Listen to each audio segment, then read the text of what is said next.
We're going to find the Fourier series of function, piecewise function, the interval from -1 to 1. So when the x is less than 0, we have a 0 function. When x is greater than 0, we have x function. Right? So this is the Fourier series formula that we're going to use. So we need to find these components, right? So a naught, first, this part here.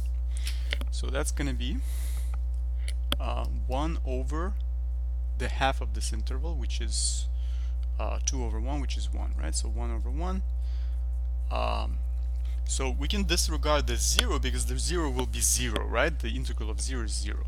So we can just take this x, so from 0 to 1, the x function, right? So that 1/2 x squared from 0 to 1, that's easy, right? That's just 1/2. Okay, so that means a naught over 2 is going to be 1/2 over 2, which is 1/4, right? So that's what that's what we're going to have in this formula here. Now let's find a subscript k, the first coefficient, the Fourier coefficient that we see, right? So that's going to be 1 over 1. I'm not going to write it down, but you should realize. And again, we can disregard the first integral because that's 0 function, right? So we can just go on with the second from 0 to 1. X times cosine of k pi x over 1. I don't have to write the 1, so I'm just going to write k pi x. And keep in mind that this number 1 in the formula would change had we had a different interval, right? This thing follows the same trick as the constant here that we've derived, 1 over 1 here, the denominator, right? So I just wrote it because it's going to be handy in this particular problem for this interval. Okay, so what do we get as a result? Using integration by parts, this thing will be dv, right? And the v will be the x. dv actually, yeah, carries the dx with it, right? So as a result, what do we have? We have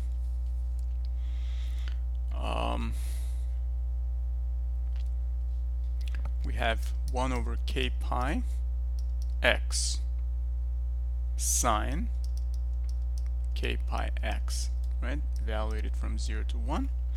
And we know this thing will be 0, right? Because sine of k pi is 0. Any k value, k will always be an integer, right? So any multiples of pi for the sine will be 0, right?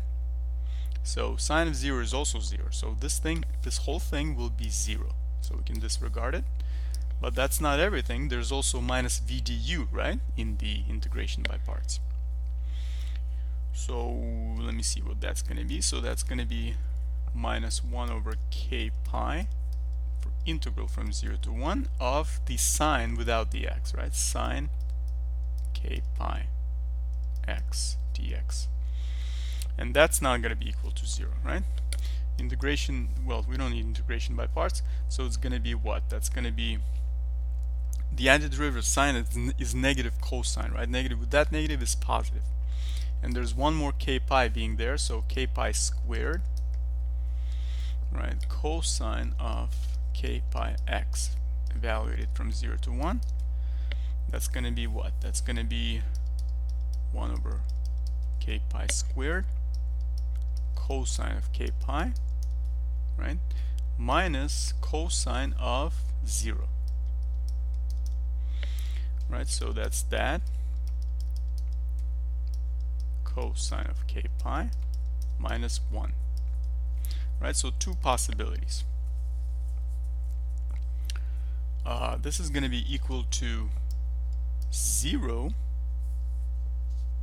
right, if k is even.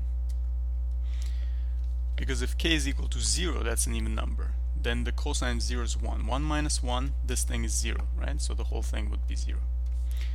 However, it's minus 2 over k pi squared if k is odd, right? Because if k is 1, for example, cosine of pi is negative 1, right?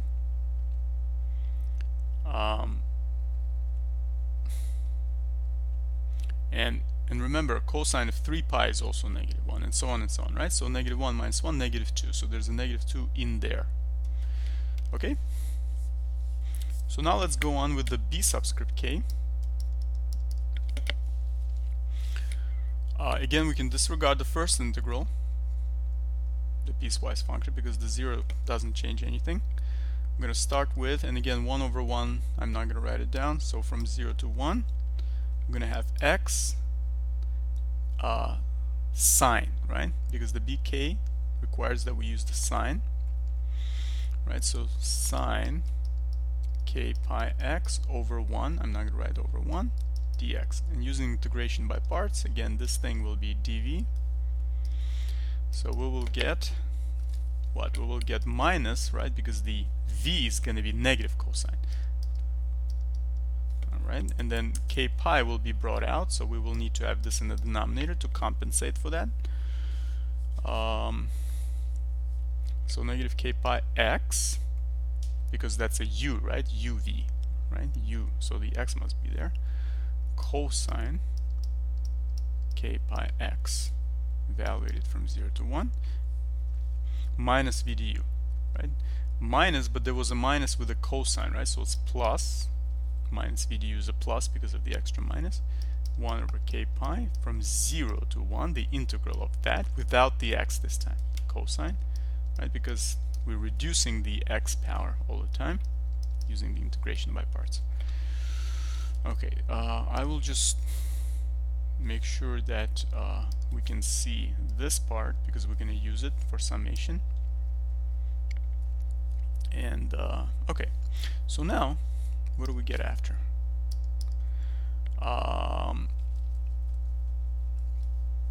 Let's see, this would this be 0? Cosine of k pi. No, it would not be 0. It would not be 0. So we need to actually, however, this thing will be 0 because we will have a sign in the end, and sign 0 and 1, and again it will be the same situation as right there, right?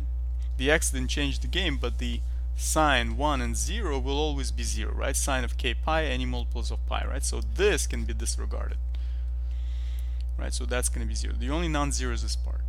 So what is that going to be? Negative 1 over k pi, 1 times cosine, right? I'm using the upper limit to evaluate this, right?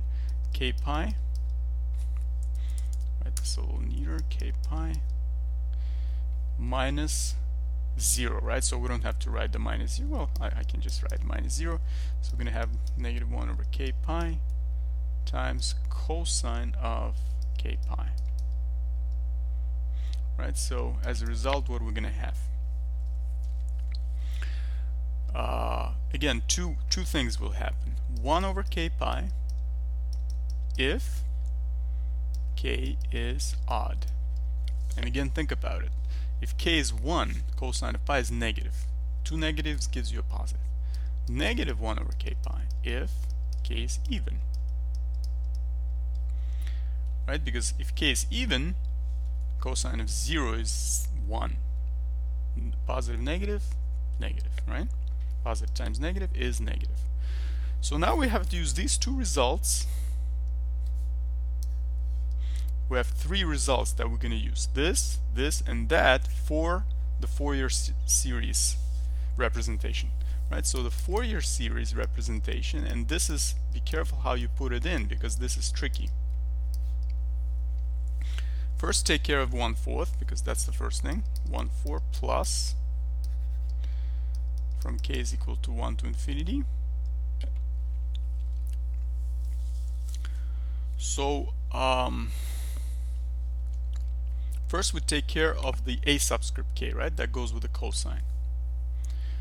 But you had, if k was even, it was equal to 0, and you don't want to represent the 0 cases here in the summation. You want to only represent the cases that have something, right?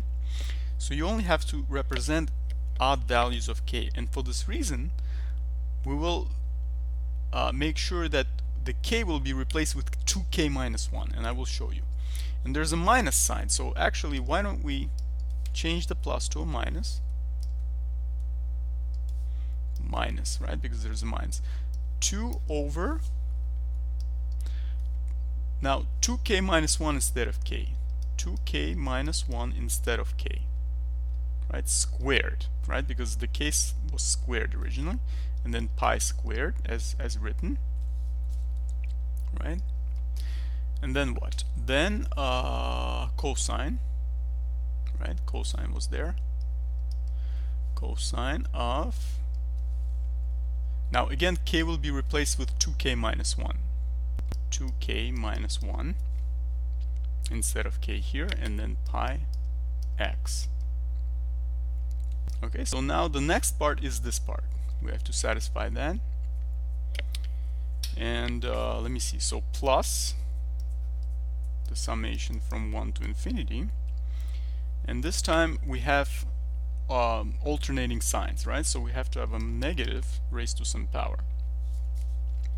K must be odd, and then you get a positive result, right? So that means we have to have, if we write k, that's not going to be enough, right? Because when k is equal to 1, this will be negative, but we need a positive when k is odd, so we're going to do plus 1 to avoid that, right?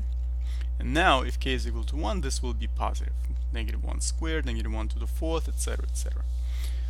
Right, so that's that, and then there's 1 over k pi, right? And then sine, right, in the formula, k pi x, k pi x. There you go.